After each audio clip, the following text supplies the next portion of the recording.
There is a fifth dimension, about the unknown. beyond that which is known to man. The Garden of The Thought. Babylon Project was our last best hope for peace. Unexplained. Mythology. This is the dimension of imagination. It is an area which we call The Garden of Thought with Jeff Lippman. Eventually, our sun will grow cold and go out. You're listening to something much bigger, something hidden in plain sight. It won't just take us.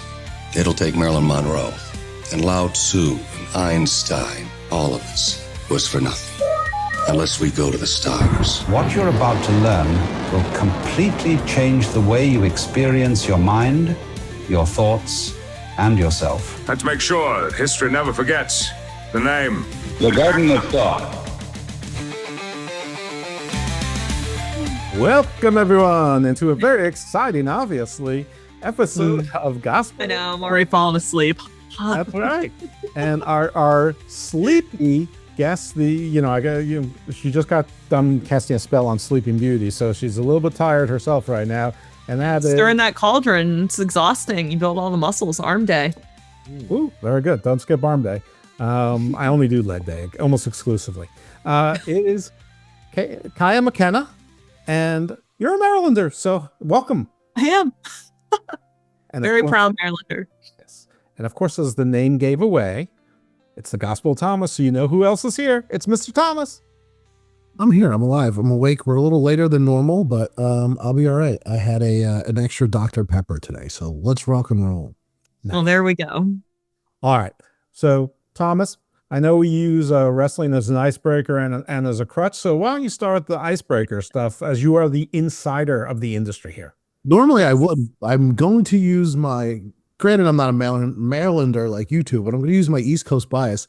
Are you shoot from Ocean City, Maryland? Or you reside in Ocean? I am. I grew up on 48th Street, right by Secrets, which is like that bar. We know what Secrets bar is. everybody goes to, yeah. Everybody, all listeners know I grew up in Philadelphia, so that's just a quick 2.5-3 hour drive where we would shoot down when we were tired of the Jersey Shore. We would go to Ocean City, Maryland. Secrets, still I think I've been to Secrets maybe 3 times in my total existence. Like it's just not somewhere locals go. Not for me. I was more. It's not for me. It's very dirty. It's very crowded. It's very bachelorette party. Yeah, and like that water, like, so my thing is like the water is so gross. Like people love to go sit and float on the floats and drink, but like the bay doesn't move like the ocean does. So it's like that water is just sitting there all day. Everybody's drinking, nobody's gonna go to the bathroom. So it's just sitting and you're just like waiting in it. One of my summer jobs, like I bartended a lot and did a lot of waitressing jobs growing up there, and everybody worked all over. People work a day job and a night job. And I remember I worked with a girl who was one of the waitresses at Secrets one season. They're called the Babies. Yeah. And she was like, yeah, I can't like shave my legs before I have to go to work because like I'll get a staph infection from the water. And I'm like, that money is not worth it, honey. No. So it's just so gross. Like it's not my scene, but I know a lot of people really enjoy Secrets. Oh, Jeff, I remember when I had my BlackBerry, I would have to go to this little internet cafe so I could check my email to see if my shit sold on eBay back in the day. That's how old I am. I just want to let you know that. Well, this will not surprise you, Thomas, but I was always too fancy to go to Ocean City. So I'd go up to those Delaware beaches. Dewey and Rehoboth. You're a Rehoboth Beach guy. He's a Rehoboth Beach guy. I see it on his face. Right. And yeah, Rehoboth, Dewey, Bethany Beach, Dewey we'd visit. We didn't stay at and Lewis. Sorry, not Lunis's. That's a steakhouse in Annapolis. Lewis. But yeah, Rehoboth and Bethany Beach. That's the place. Living back in Ocean City again, I was in Iowa for a little bit for wrestling training, but kind of got tired of working in the Midwest and decided to move back home to the East Coast. Also, let's talk about that. Wanted to be home. Opted not to stay in and around Ocean City, Maryland. What's the wrestling scene like in that area of Maryland? It's not quite, non-existent. Maryland has a very strict athletic commission. I do work for FWA, Federated Wrestling Alliance, the Fed. Got your license? I do. They run Havre de Grace. So that's actually like pretty nice and close to my house. They put on an amazing show at the theater there. It's really cool. That would be like the only Maryland show I'm working currently. There's just not a lot of stuff because of the commission and it's very strict, which I'm all for. Like, I know a lot of people like to complain about an athletic commission, but I am not actually bothered by Maryland having one. They're very nice. They show up. They want to make sure everybody's healthy enough to compete. They want to make sure everything that we're doing is safe. Yeah, it's pretty cut and Not dry. like one of the cash grab type commissions that It other was states easy have, to like, get a license before. it is. Like a physical. And Jeff, the easiest way back in the day to get booked for a WWE extra gig was to have a Maryland and Washington DC license, because you could get on DC is that East Coast loop. stingy. DC will not give you a license now if you can't list where you trained and who you're working before, because they don't want people running shows they don't know about. Interesting. So I guess they use their license thing as like a way to find out if someone's like running and they don't know, because people would apply for a license and be like, oh, I'm working for like Super Awesome Wrestling or whatever. And they'd be like, oh, we didn't know they were running a show. And then, exactly. Yeah. So DC does not have a lot of stuff either. I lived in DC 8 years after college. Actually, I love that city. There's nothing in DC for anyone outside of wrestling or politics. Anyway, outside of all that, how did you end up in Iowa? I guess besides there not being any wrestling schools in Ocean City, Maryland. Well, I mean, there are plenty of wrestling schools out on the East Coast that are very, very good, but there's a lot of traffic on the East Coast, and I was working a full-time job at the time. So I was like, okay, by the time I work all day, drive 3 hours, go train, drive 3 hours home, because that's probably how long it's going to take me at the time to get from Washington, D.C. to either Philadelphia or New Jersey or wherever I would train on the East Coast. Like the gas, the tolls, the miles on my car, the physical and mental exhaustion of doing that 3 times a week for God knows how long, because a lot of schools do not have a set period of time in which they train people. It's just like keep showing up until you're ready.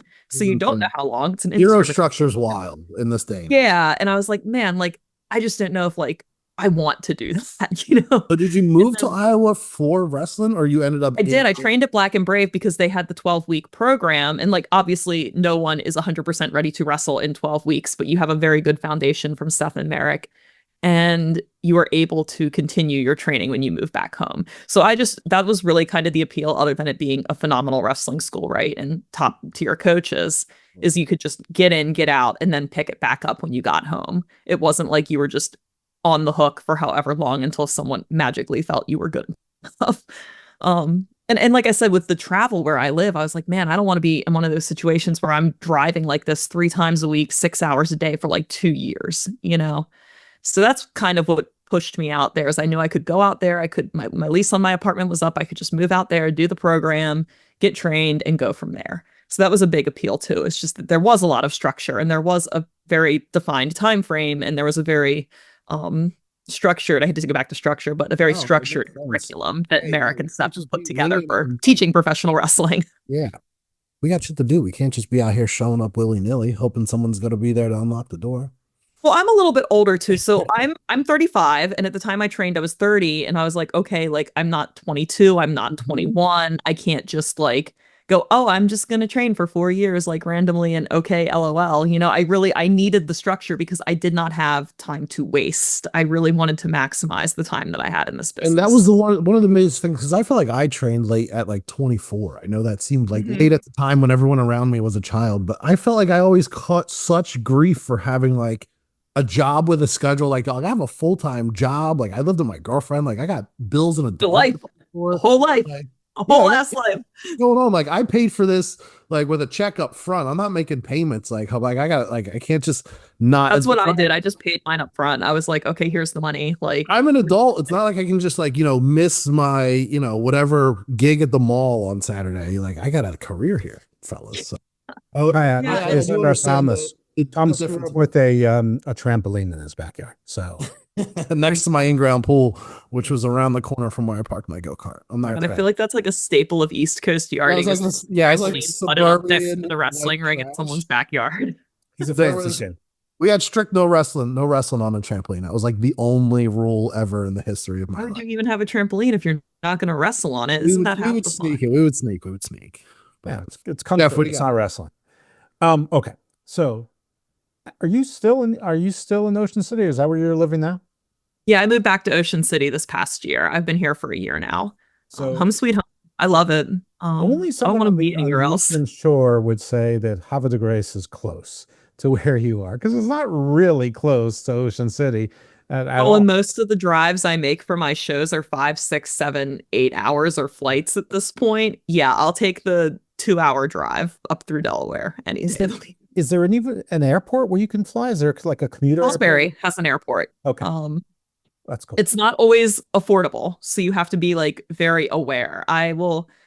The cool thing is where I live, I can fly out of Philly, I can fly out of Norfolk, I can fly out of Reagan, I can fly out of BWI. I usually fly out of Reagan. I just like that airport. It has good prices. I'm familiar with the area, so it's accessible to me. But if I can go out of Salisbury, I do. It's just the flight ranges from maybe $200 to all the way up to $1,500 if there's a concert in Ocean City this weekend and people are trying to be here to see Nickelback on the boardwalk. So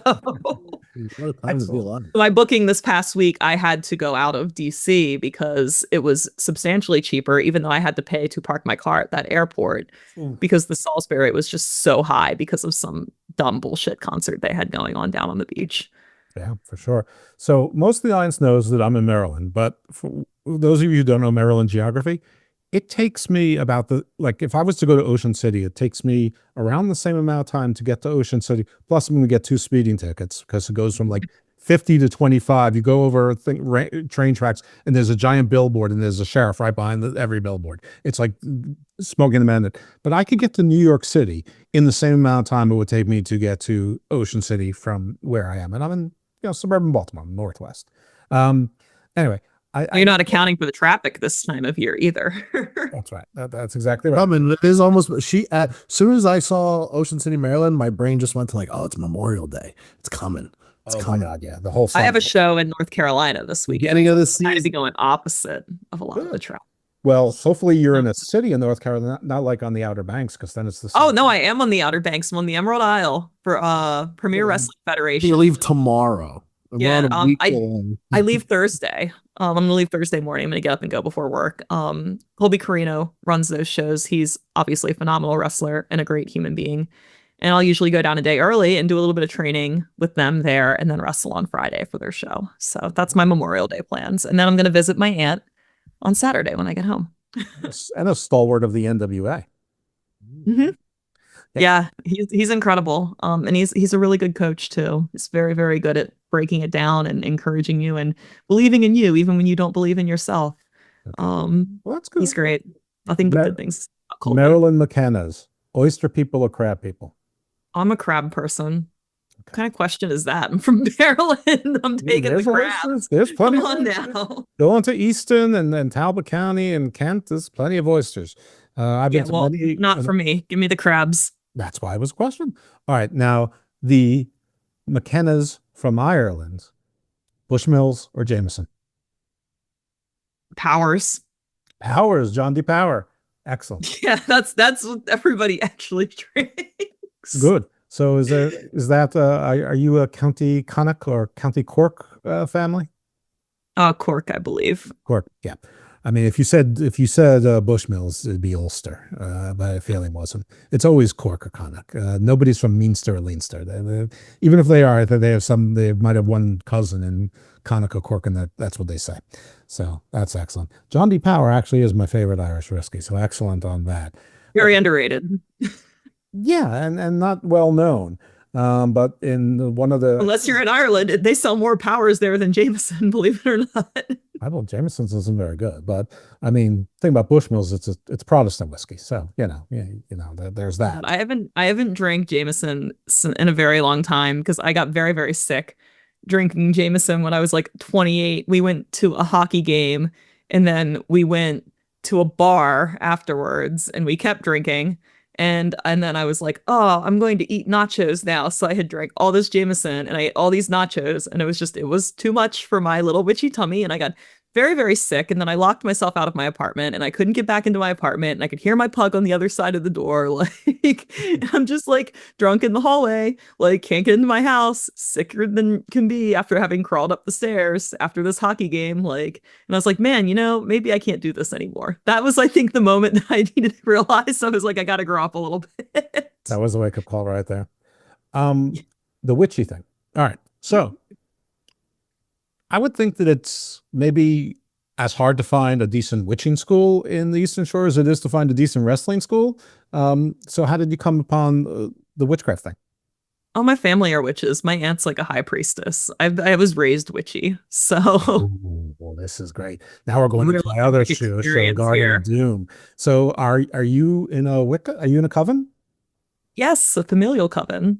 It extends though. Like there are witches that are in our coven all over the world in all different countries that my aunt has cultivated relationships with. It's such an incredible community. It really is. And it's like a true sisterhood. Like we all look out for each other and, you know, do our witchy thing. So And you're how else to Kaia describe it? Gaia. So are you Kind so of.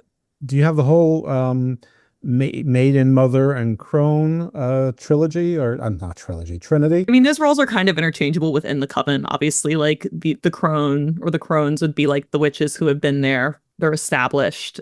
They're the guy, the over, the. I'm trying to think of the word. Kind of like it is. It's like a hierarchy. It's like like the grandmother, the mother, and the child, right? It's like the maiden are like the younger, newer baby witches, and then the mother are like the mentors to the maiden, and then the crones kind of oversee. So we have people who fall into those different roles depending on your level of experience, right? Is it Wicca? I don't know. And I wouldn't say it's Wicca in particular. Like we're a big, like we are gray witches. We're big into like divination and like energy direction and the ability to like use your witch eye to help direct energy to your desired outcome.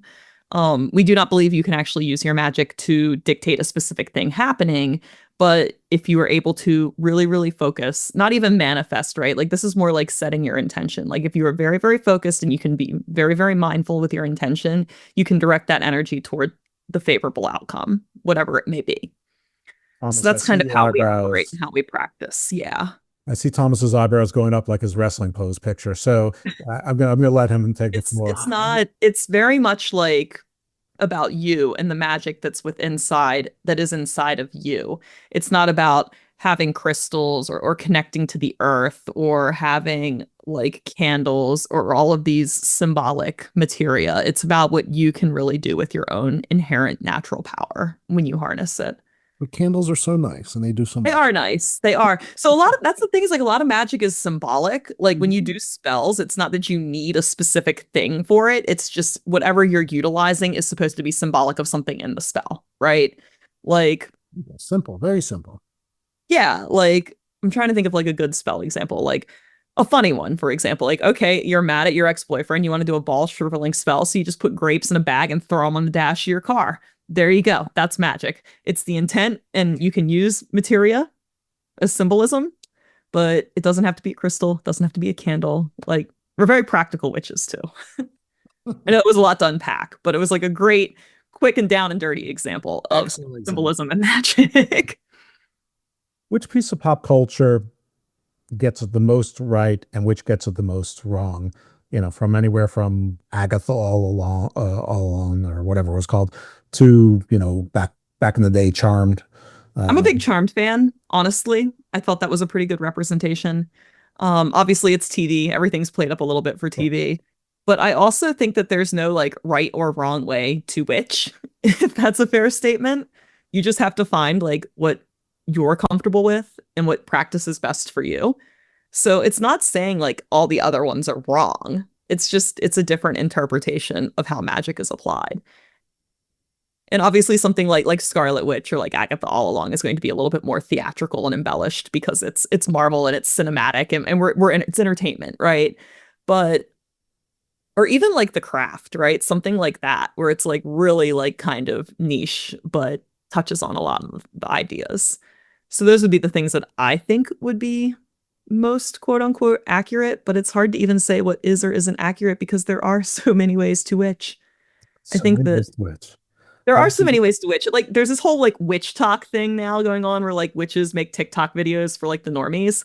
And it's like, I feel like I don't like that because it makes people feel like they're doing something wrong. It's like most of the time when you don't do magic right, like nothing bad actually happens, just nothing happens, period. Because your intentions weren't set, you weren't using the right shit, whatever.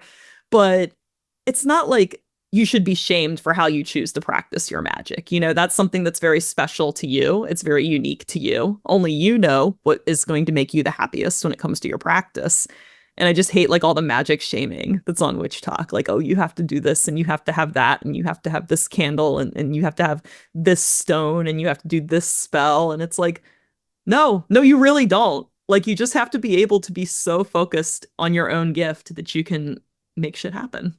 Do you all have a 501c3 for the religious aspect?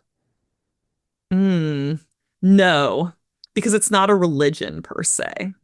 Well, It's more of a spirituality or or like an energetic. I would not consider our practice religious. Hey, listen, you know, far be it for me to correct. I'm just saying that would count. Hey, if the Scientologist got tax exempt, anyone should. I know far. I don't want to call anybody out by name, but I will, as a Tampa, Florida resident, call out my neighbors. Oh, well, it's you know, I think that religion is something that's very polarizing, and it has a lot of appeal to a lot of people. So I should be tax exempt too. God damn it! That's my only case. Polarize or unpolarize. I'm just trying to get you tax exempt status. Yeah, I'm not fighting against anyone's religion. Look, I don't mind paying my taxes. A lot of times, taxes help people. Like, you have a little communal festival. All right, listen. Yeah. If you guys want to be uber honest, why should I talk anyone out of being a good citizen? I'm not. That's not what I'm going to do. Actually, we were supposed to talk. And the we was the prior we was PJ. We were going to talk to Mark Haskins. I don't know if you know him, the British wrestler. We were going to talk to his wife about crystals, but never happened. And then we were going to talk to somebody else's wife, and I'm not going to say there's someone else's because we couldn't talk to his wife. I mean, don't get me wrong. I love my crystals. I have plenty of crystals. Perfect. I have a citrine right here on my bedside altar for happiness. Like, it's a thing. But that's what I was going to ask you. I want to know what are the prominent crystals and what are they for? Oh my God, how much time do you have? Buy a book, brother. Look, I do a so I don't have to read. Again, there are so many. So you know, just some ones I like. I really like citrine for happiness, good energy. Can we narrow down top five crystals and what they do? You don't have to go in order. Yeah. Okay, yeah. Obviously, citrine. I like citrine. Good energy. Helps clean the flow out, bring positivity into your life. I do not have it on with me right now, but I really like amethyst. Amethyst is a very peaceful crystal to me. It brings a lot of peace. It brings a lot of mood balancing. Especially with wrestling, it's a very emotionally charged business, so it's very good for grounding and like helping me be very aware of my feelings and my thoughts and process them before I act. You know, that's mindfulness, right? Like being aware of how you're feeling and thinking and perceiving before you do. I think amethyst is great for that, but I keep it in my travel bag because I want it with me when I'm on all my adventures. And I really like a good piece of anthracite. My grandma used to say if you lose a piece of anthracite, it's not a good sign because coal protects you. Interesting. It does. I know it's like a random one. I don't even know if it's technically a crystal or not, but coal. Well, for us, we don't know. Everybody needs a good piece of coal. This is a very pretty one too. Yeah. No geologists here. No geologists. So I think the other thing people get twisted with crystals while we're talking about it is like, if you want to go buy them, like look into the ones that attract what you want, right? Because there are so many and they all do so many different things. I have a really great crystal book. I'm trying to remember the name of it. It's not on my desk anymore. The current book on my desk is The Magic of Marie Laveau. That's what I'm currently reading. But I used to have a really good book. It was like Crystals 101 or something. I got it at Barnes & Noble. And it actually gave you like the picture and told you what everything does and what to look for when you buy it. Great book. I'll see if I can get you the link. Well, anyways, buy crystals. Cost does not mean anything. It does not mean anything. Size does not necessarily mean anything. What you need to do is you go over to the whole bin, the entire bin of coal, and you look at it. And you pick one up and you pick them all up until you pick one up that you just like. It can be because it's pretty to you. It can be because you like the shape. You can be because you like how it feels in your hands when you hold it. That's how you pick crystals. I encourage you to go get them in person, not to order them from the internet, because you should experience them. Produce. You shouldn't order produce through Kruger delivery. But yeah, you shouldn't trust somebody else to pick out your crystal for you. I mean, you can gift crystals to people, but if you receive a crystal as a gift, I always say like cleanse it thoroughly before you use it. That can be like using moon water to cleanse it. You can cover it with dirt and leave it outside to cleanse it under the moon that way. Or like I live at the beach, you can put it in sand. But make sure you reset the energy on a lot of crystals you're given as a gift. Unless like you're a witch and another witch gives it to you with a specific intention loaded into it for a specific witchy purpose. But that's advanced. If you're just a beginner, go buy them yourself. Like hold them, experience them, Find a nice, Thomas. pretty piece of coal that you like. Thomas is always walking around thinking he's Gandalf. So yeah, Hmm? we have to control him. He thinks he's Gandalf all the time. He walks around with a stick and says, "Thou shalt not pass," and things like that. I wish. I need one of those mood balance ones. So I'm even. Amethyst. It's good for dreams too. Like you should. I don't have one by I my don't bed. dream no more. Is that because of the weed or my sleep app machine? I don't know. I think that, okay, well, if you want to, well, sleep habits, I don't think have anything to do with magic. That's just, I'm really big on I sleep didn't say habits. that. I didn't say that. I am very big on like sleep habits and like bedtime ritual because sleep is so important for recovery as an athlete. Like you want to have the ideal conditions, right? Yeah. You should not do shit like sit on your phone in your bed, eat in your bed, watch TV in your bed. Like those are all things that make I you agree with 2 out of associate 3 your of bed those. with sleeping. I agree with 2 out of the 3 of those. You should not work in your bed. Like you shouldn't work from home on your laptop in your bed. Very true. Like you have to kind of train yourself that the bedroom is where you sleep and you don't do anything active, like where you're up and moving around or like stimulated in your bedroom, right? So sleep habits, I don't think are really. That's like the best sleep tip I've ever heard, unsolicited ever. Yeah, you should keep your house like 64, 65, 66 degrees when you sleep because that's what's best for muscle recovery. You can't be hot. Being hot is disruptful to your sleep. How can I cause not be hot? instances. What? Just look at me. I'm hot. You're just smoking. Yeah, that's like freaking Brad Pitt. He's just on fire and fuego. Exactly right. Burning a hole in the sheets, buddy. I'm glad you could see it. That's terrific. I still got it. This is awesome. You actually did some divination because I was going to ask you what's like your favorite book. I was going to use the word grimoire, but you told me that the I read a lot of witchy books. Let's see. Like I said, I'm reading The Magic of Marie Laveau right now. I really like this book. Do you have the Malus Maleficarum? Yes. No. Okay. I just read one on Baba Yaga I really liked too. Ooh. I love reading about like specific witches. And Yeah, the scary the witch of the wood in Russia and all the Slavic. like about voodoo has a little bit of Irish in it with Maman Brigitte, who's buried to the Baron Samnade. So it's like there's, it's all connected. By the way, folks, cheap plugs. If you listen to the show Garden of Thought, subscribe to it. Go to the old ones. They may still be on the Garden of Doom. Preparing for WrestleMania in New Orleans next year. I've had many a voodoo priestess on the show, including Sally Glassman and Mama Madame Camille and Papa Balthazar. I am not a voodoo priestess, but I do find the magic to be very interesting as a witch. So yeah, just, trying to become educated. There's a lot. Also, reading's really good for you. Like people should read. I think that, yeah, everybody should read. Even if you read on an iPad or like just read comic books, like reading is very good. I'm a big advocate for reading. That's great. It's a PSA. I like to read Star Wars books too. I used to read the Wrestling Observer, Jeff. Should I resubscribe? They offered me a deal. I got an email. You should. Sure. I used to read the PWI Almanac when I was a kid. I would get so excited. Just read the entire title history of the European title on my bed. Why do I know so many weird things? Like, why do I know Mr. Perfect won his first Intercontinental Championship on April 23rd? Like, Macho Man won his first match with an elbow drop at the Evansville Coliseum. This is weird things we don't need to know. It'll never be relevant. Answer. No, you should not get the Observer, and no, that doesn't count as reading. But I endorse her suggestion that everybody should read. Reading is very important. And even reading is magical. Yeah. I want to scoff at comic books, but comic books like in the 70s and the 80s, you learned all sorts of interesting stuff. Like there's like quantum physics and like mythology and all sorts of wonderful things in there. I think reading is very important, and we don't do a whole lot of it these days as a society in general. Yeah, that's all I got to say about that. Reading is great. Out loud. I find reading out loud to be very important. Maybe that's just from me needing to talk in front of humans every once in a while. But critical thinking is tight. Now, do you read to your bulldog to get him to sleep, don't you? No. I'll read shit out loud. I'll read an article out loud if somebody else is in the room. Like, I have a confession for both you guys, but it only has an impact probably on Thomas. So a bunch of times you've mentioned the term Amazon gift list to our guests, and they have known what you've talking about. I had no idea what you were talking about. I know what it is. I don't have one.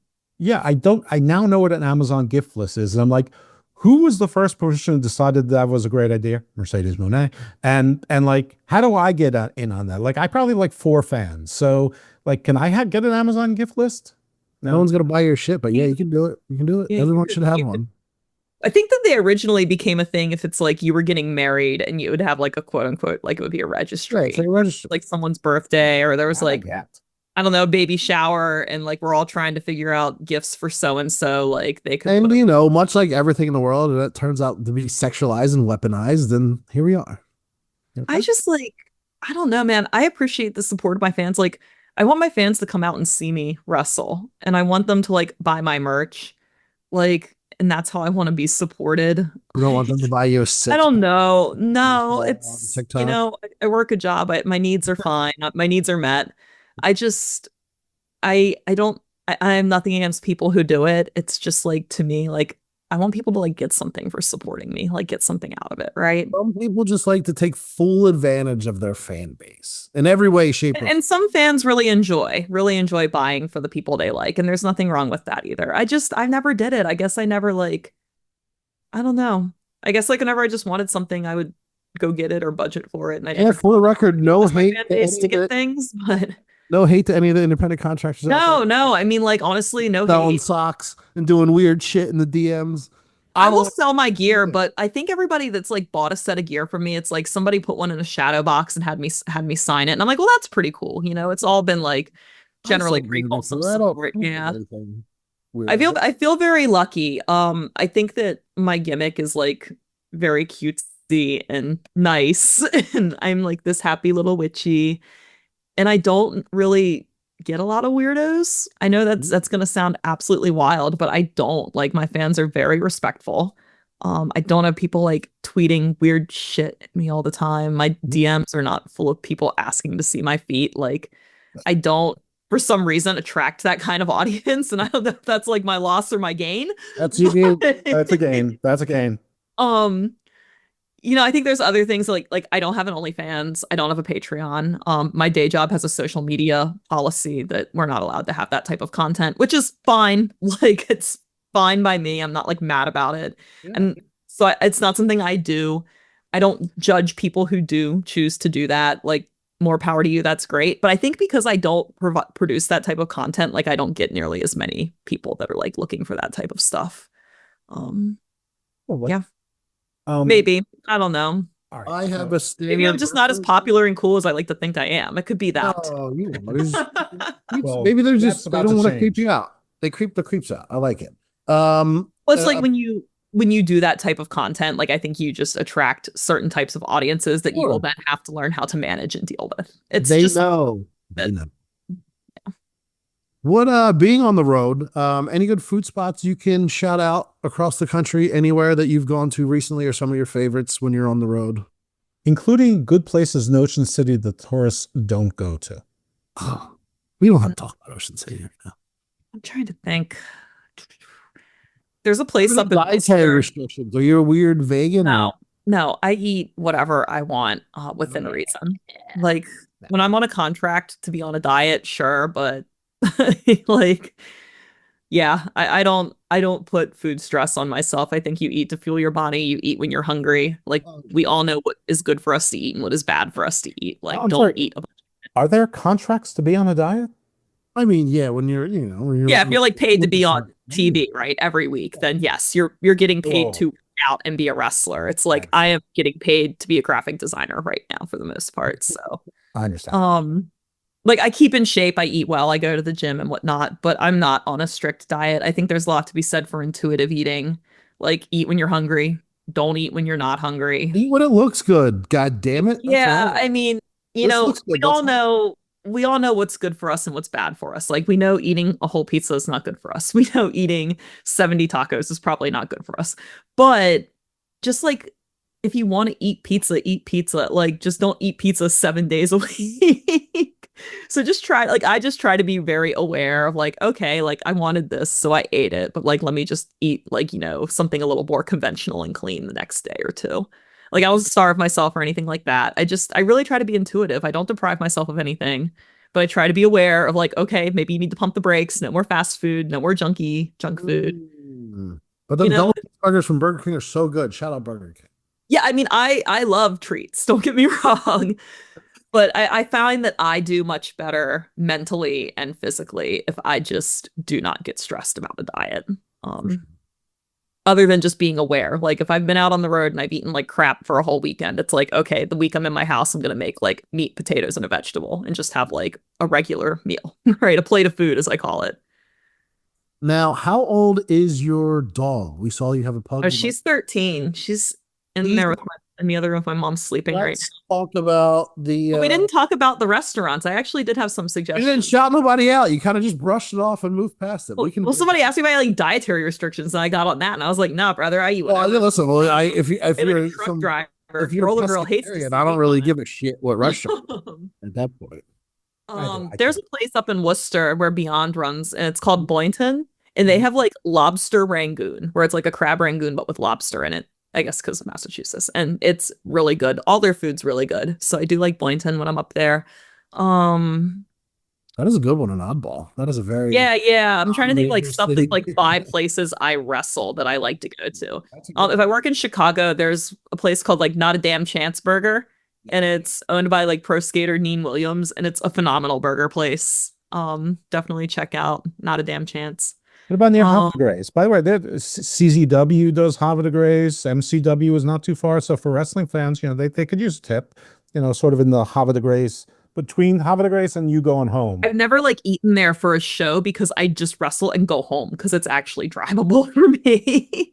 So like that's one of the ones where I'll eat at my house and then eat when I get home and like maybe take a snack.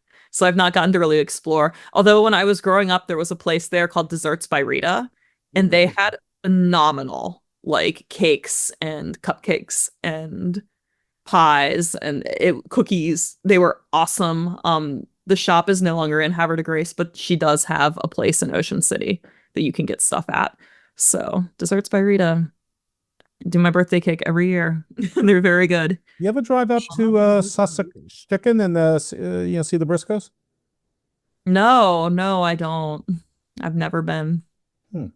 I remember like the first independent shows I went to and was on, they were at though, because I started like in Delaware, and I would go to shows in Delaware, right? Because it's right up the road. Like they'd run at the Carly Fire Hall, which is right up there in Milford. So absolutely. Yeah. We talked about this black Russian cake that Desserts by Rita has on the menu here. Everything's good. I've never had a cake from her. I'm not even kidding. With a chocolate whipped cream. Goddamn. It's so good. Everything I've ever had from her is absolutely phenomenal. So shout out to Desserts by Rita, dessertsbyrita.com. Where is it? There we go. There's a website. Bishopville, Maryland. 21813. Check it out. She used to have I swear she used to have a little place in Havre de Grace. So I guess I'll have to find a new spot up there now. What else? In Iowa, I like Low Pies. It's a pizza place. They literally just have pizza and beer, and it's great. Like slices, walk in. It's like they always have wrestling on. It's kind of a little bit punk rock. It's super great. Love to grab a slice after training super hard. I love a place that just has wrestling on every once in a while. Yeah. I think Ocean City, like what has good food? I love Mother's Cantina on 28th Street. They have phenomenal Mexican food. And it's not like fancy, like it's very like it's a cool locals place, right? That's how much food should be. Yeah, Mother's Cantina is good. And then like in that same little area, there's a deli called Anthony's that has like really good cold cuts. I don't know if you guys have ever been to that one, but I absolutely love their sandwiches. Like I'll go get one once a summer now because they're so busy, like line out the door type deal. But I guess everybody gets sandwiches to go to the beach now. But absolutely, I love that place too. Excellent. So back on the topic of your senior dog, because we can't let you go without talking about this old pug you have. I had two English bulldogs who were both seniors. One was 14, one was 12. My Empress. So as someone who had senior dogs, especially a dog with a smush face. Give me a second. I'm gonna let her in. I think she's. Oh no! Let's see her. We can talk about that and how tough it is to be an old dog parent. Come on. I know, baby. Come on. You lost her. Oh, jeez. Okay. Yeah. Hey. Mama. You got the dog. Coming in hot. I have Empress. Oh my goodness. All right. Now we have two guests. Wow. All right, Thomas. You got the dog. What a babe. She's talking? 14. How is she? She's She's just 13. day by She day. is 13. as regal as ever. She's the Spry, best spry. familiar a witchy could ask for. She looks very well fed. What are her crystals of choice? Is there a youth crystal that we can pick Food out? crystals. Food crystals. Good dog. Smart dog. I don't know anybody who's ever had a pug, or maybe bulldogs are the same, but this is a little garbage disposal. Oh, 100%. My grandparents had a pug growing up. He was an old little fat man as well, and he ate like a king because he was at my grandmother's house. So she doesn't like tomatoes, but she will literally eat anything. Like she'll eat Mexican food, she'll eat curry, hot dogs. scrambled eggs for breakfast. I'm not surprised about She's the hot stoned dogs. right now. We just got her like some CBD. She deserves it. She's a little sensory for her little arthritis because she's older, and they really seem to help her. So like if you have an older dog or a senior dog that has some arthritis, I could not say enough good things about the CBD. Hey, dogs want to get high too, brother. I definitely Maybe heard that's why she's been eating so much lately. It's all my fault. Munching up, dude. She just said play Donovan's greatest hits. I heard that. So that's for sure. Listen, I actually know a fan of yours, and this is a complete coincidence. So my co-host of the only podcast dedicated to Evolve, A Dose of Chocolate. Why is a podcast about Evolve called Dose of Chocolate? Because I am Dose Evil, and my podcast partner is named White Chocolate, who, by the way, who I've recently learned is neither white nor chocolate. But he is apparently a Filipino man, younger than me, obviously, but who isn't? A little bit heavy set. And he saw you in Iowa about 3 or 4 years ago and bought some stickers. So do you remember someone bearing that description in Iowa so that we can say hello to White Chocolate from the very good witch? If I saw his face, I probably would remember. He doesn't remember someone that bought $5 in stickers 3 years That's ago. not necessarily true. I'm pretty good. I have a pretty good photographic memory. Like I couldn't tell you someone's name, but if you show me their picture, I'm like, oh, I've definitely met that person. Well, I have no idea what he looks like. I don't even know his real name. I'm supposed to know. We will have a big shout out from me and Empress for White Chocolate. Thank you for being there since pretty much day one. If you saw me in Iowa, day one. You hear that, White Chocolate? Oh, you're still going strong. Appreciate you, and she might remember you. And if you send me a picture, I'll send it to her in the DMs, and hopefully she'll remember me, so she won't think it's creepy. But she knows what I look like. She knows that it won't be a picture of me, but she might think that's weird too. Anyway, why am I talking like she's not here? Anyway, she probably remembers you, and she thinks you're awesome. White Chocolate. Cheap plug on the only Evolve podcast. By the way, if you know any indie wrestlers, yourselves included, who want to be in a podcast dedicated to Evolve, we'd love to get some insight on these kids. No time to watch any more wrestling. Well, I will tell you that Javier Bernal apparently has listened because he's heard me and he knows I don't like him very much. He told me today. So, well, you know, we're all entitled to our opinions, I suppose. That's what he said. Listen, I was just trying to talk him out of this the metalcore gimmick that he's trying to work with here. Okay, so here's the thing, right? I feel like people give up on shit way too easily. Like whether that be wrestling in general or just something you're doing within wrestling. Like stuff that is worthwhile takes time to catch on. And I think that now when we try things, like we try a gimmick or we try like a moveset or a way in which we wrestle, or maybe we change our look, like so many people will do it once or twice and not get any reaction off of it, and they abandon it completely. And it's like, it is so important to like believe in what you want to do 150% and commit to it, and people will bite. They need that instant gratification, or else just have to see shit through. So many people like just abandon ship before they've even gotten it off the ground these days.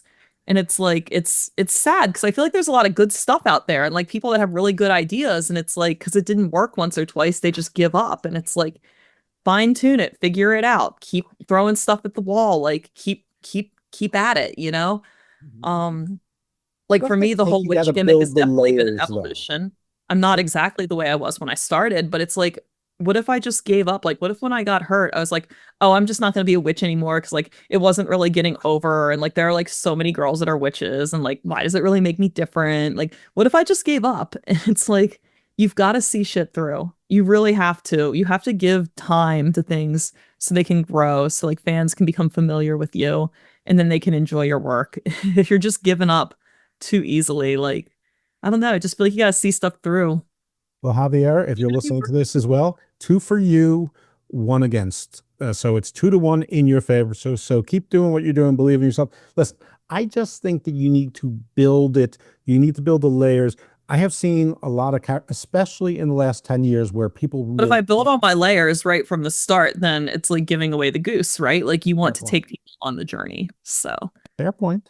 In the last 10 years, the ability to do characters has been diminished by this weird sort of like over political correctness that like people like kind of treat wrestling as if it's real and the people are depicting real people as opposed to characters. Well, that's just the whole psychological argument we could have there on people not being able to differentiate fantasy from reality. Right. We couldn't have the Iron Sheik now. You know, I think that we can even strip it down even more and just say like somewhere along the line, we forgot this is entertainment and we all just got so worried about being cool.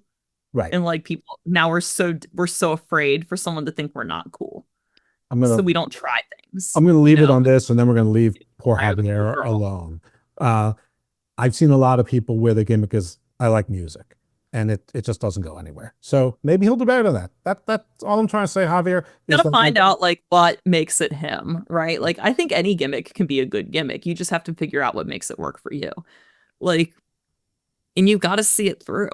Listen, like, his wife, she has an awesome gimmick. She's complex. Her character is awesome. So he's got some in-house coaching right there that she's top notch. So listen, he won in life. So, so the other thing with characters is like, not everybody's going to perceive you the way you want to be perceived, no matter how hard you try.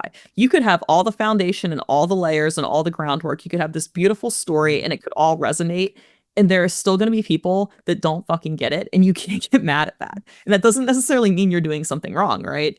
So for my gimmick, for example, there are people that see me and they get it. They're like, oh, she's like a real witch. She's like Stevie Nicks. Like, she's got the crystals and the spells and the magic and like it's good energy. And like, I get it. Like that's a witch, And then there are some people that see me and they go, oh, she's like Glenda the Good Witch. And it's like, you know what? That works too. You don't have to understand all the complexities. If that's what you're getting from this, that's fine. If you're getting that and you're enjoying it, I'm here for you. Or even like little kids, right? Like the littlest of kids might not look at me and get witch, but they're like, oh, she's got a pretty crown and she's a pretty magic princess. And it's like, that works too. You know what? I'm a magical princess. I'm happy with that. So it's like, you've got to be able to like not be so stuck on making everyone see you exactly how you want to be seen and open to like the interpretations of other people and how they perceive you, right? Because it's not bad. Like all of these perceptions of me are good things. And if that makes people interested in what I'm doing in wrestling, that's more than fine.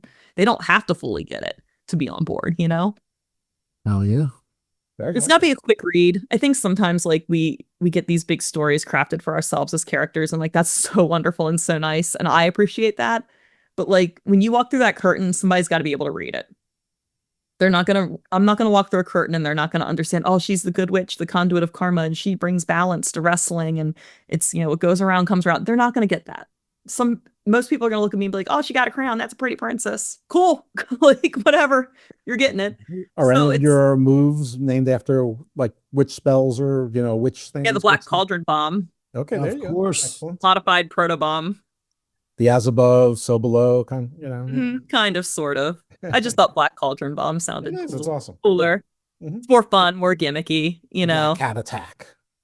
Well, it's like, again, relatability and quick read. Like, yeah, as above, so below. There's a niche of people who will get that and appreciate that are real witches. But, oh, Black Cauldron Bomb. Okay, that's more like on the nose, right? So it's learning how to craft your gimmick in a way that it can be enjoyable to like people at all levels, whether it's the ones who truly fully get you or just the surface level interest, and it's all good.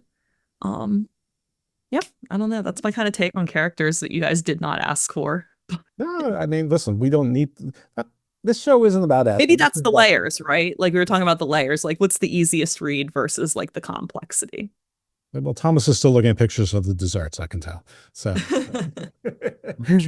not true. All right. I'm like trying to think of there was one other thing I wanted to say in that same vein, and it just fell out of my head completely. I'm so sorry. That means you have to come back next time. Perhaps. Yes, I would love Perhaps she's like down now. She's playing cards. perhaps. Okay, listen. My grimoire. See if I can make some room in the schedule. There you go. Absolutely. Well, tell us where you're going to be so that you can tell people about your schedule and show off how busy and successful you are. And what are your shows coming up? Figure the next 2 weeks to 6 weeks. Okay, so let's see. This upcoming weekend, I am at the Premier Wrestling Federation in Newport, North Carolina. So that will be a really exciting show. And then the following week, the 31st, I'm at Focus Pro Wrestling in Braintree, Massachusetts, which is outside of Boston. That will be an excellent show. I'm facing Maggie Lee, big challenge for me. We both went to Black and Brave. We've never had a singles, so it's first time matchup. I'm really excited. ENA signee Maggie Lee? ENA signee Maggie Lee.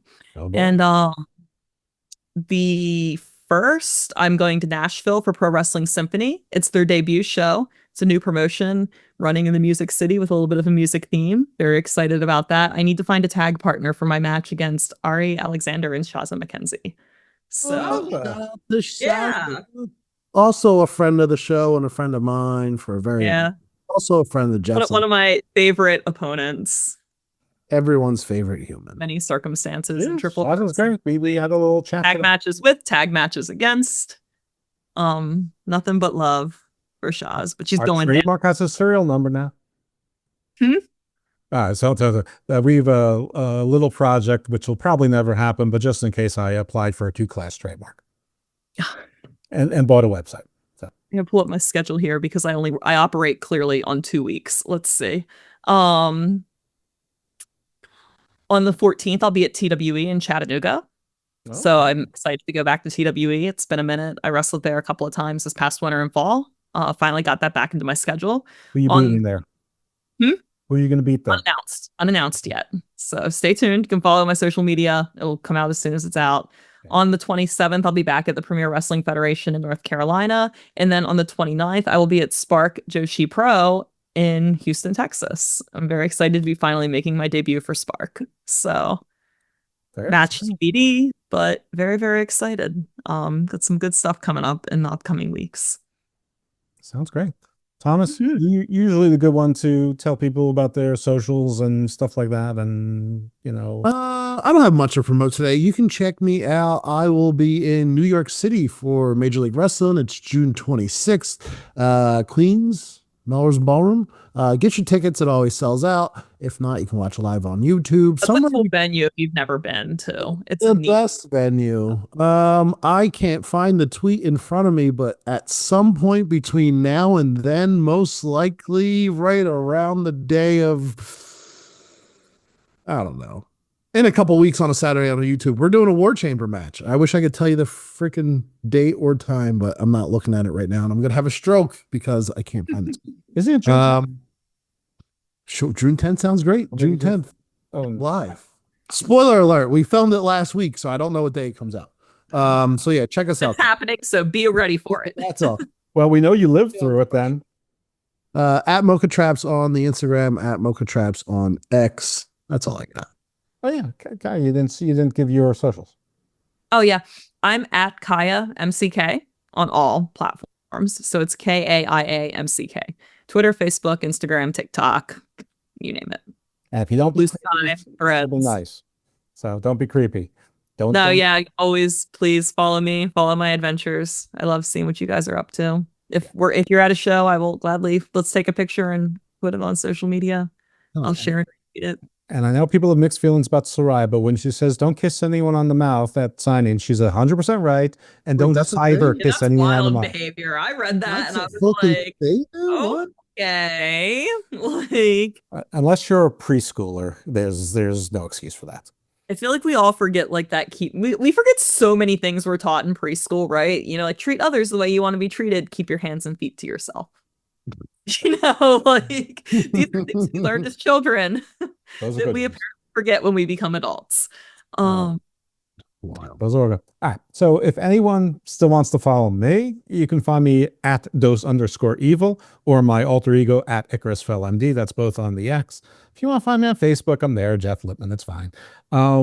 And this show, of course, is part of the Garden of Thought family of shows, usually 2 to 3 shows a week. The one on the weekend is sort of, you turn on the History Channel at 7 p.m. and leave it on until 3 or 4 a.m. You'll get that kind of landscape.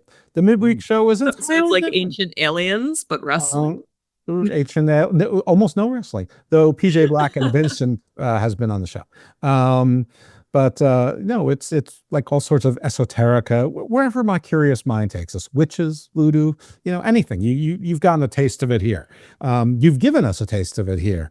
And the one midweek is it's more like a magazine news show, almost like a segment of 60 minutes. So legal, common. That's listening to all my tangents today. Yeah, it's shows genre defined. And then of course there's this one. We talk to people in wrestling, usually about non-wrestling things, but wrestling creeps its way in there.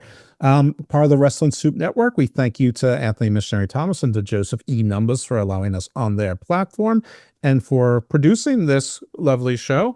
And so go to the Wrestling Soup Network. You can follow them. You can follow Garden of Thought there. And there's also, if you want to help LuFisto out, there is a Help LuFisto right on the website.